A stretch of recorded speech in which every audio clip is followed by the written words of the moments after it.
He was a doctor, a revolutionary, a global icon emblazoned on t-shirts and flags.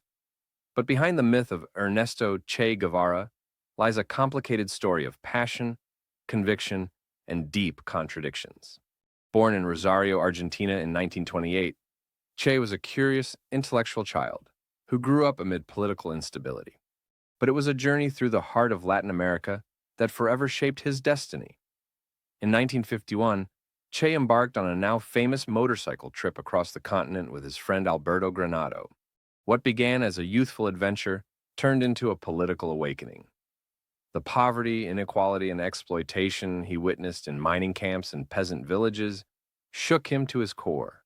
For Che, these weren't just systemic failures. They were a call to action.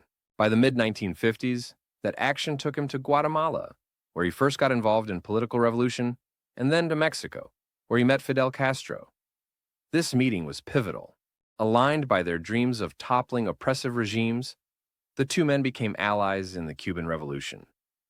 Che's military discipline and charisma earned him not just a leading role, but also an almost mythical status within the movement. When the revolution succeeded in 1959, Che wasn't content with merely reshaping Cuba.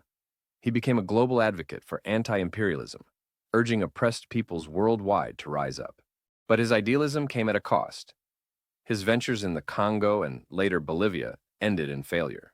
In 1967, after being captured by Bolivian forces trained by the CIA, Che's life was cut short. He was 39 years old.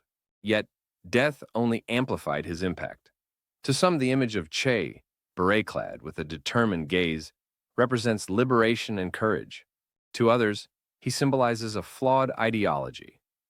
Nearly 6 decades after his death, his legacy stirs passions, debates, and revolutions. Che Guevara, a man who sought to change the world and, in many ways, succeeded, though not always in ways he intended.